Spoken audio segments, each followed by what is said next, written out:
Good morning, everybody. Today, I want to talk to you about emotional conversations, okay? So, right now, I'm just feeling pretty well. I woke up an hour ago, I ate breakfast and everything. Uh, Sometimes, when we talk about how we feel, everybody is not going to understand how we feel, okay?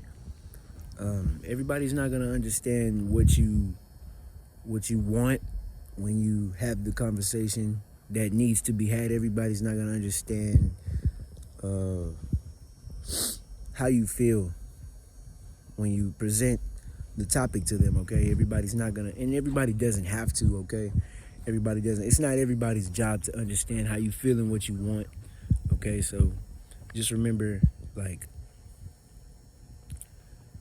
you can hold off a little bit longer.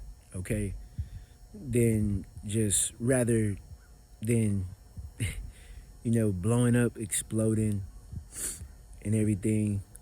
Like, it's not healthy for your future. It's not healthy for your current self right now to just be sporadic and, blow up or whatever. It's not healthy.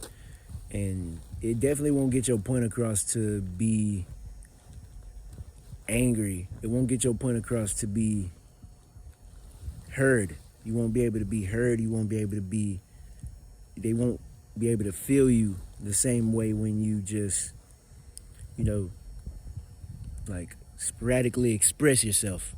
When you sporadically express yourself, you won't be heard the right way. It's a measure of communication that needs to be had to where two people can understand each other. You know,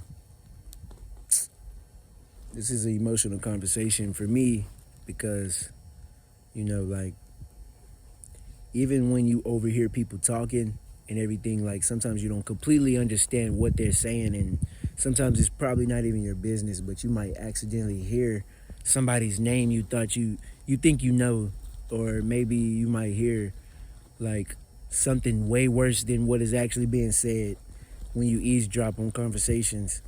But one thing that you really have to understand about communication is that it takes two. It takes two to communicate properly, okay?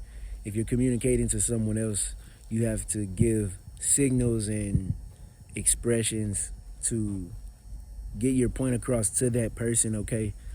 You have to use the right type of, not just hand gestures, but you have to use the proper words as well, the proper phrases. You can't say something that seems much bigger than what it actually is. You can't say something that makes it seem smaller than what it is, because you'll never be able to get the point across that you're actually trying to get across. You'll never be able to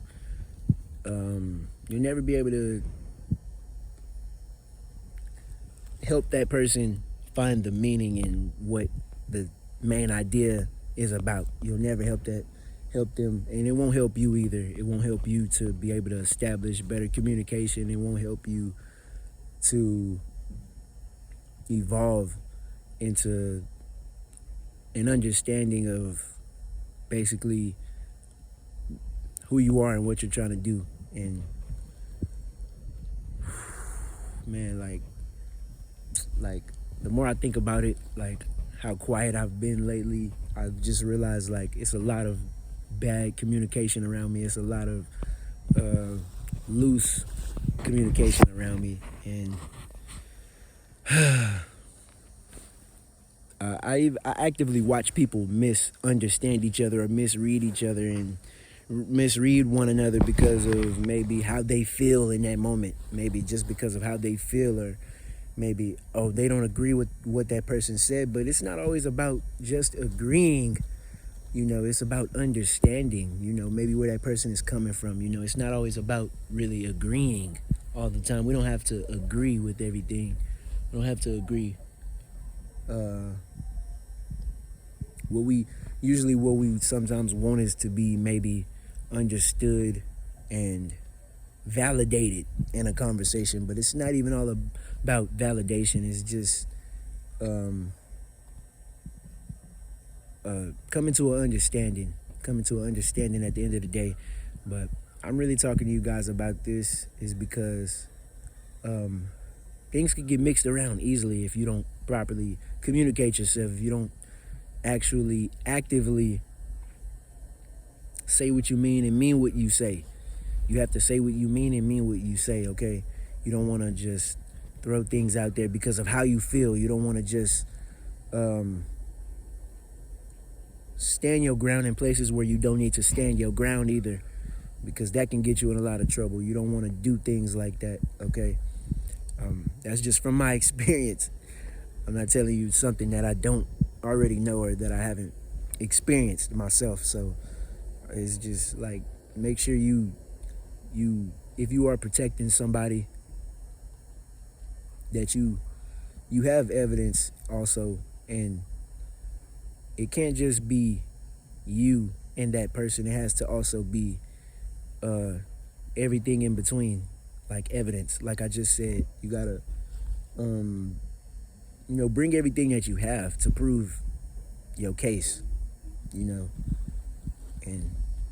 I really hope this helps somebody out, because like I could possibly be struggling today. I could possibly be just going and moving forward, just making it seem like it's easy, but it's not always easy to communicate. Communication is much, much harder, especially when you haven't been properly taught to communicate, which is a real thing. We have to be taught. We have to actually be taught to communicate. Like, we have to be taught. And in this world, we really need to use our communication the right way, or things will just spiral out of control, and we don't want that at all. We don't want that at all for this world. This world is for every person to be able to live on and be comfortable, and part of being comfortable is establishing the right type of boundaries and everything.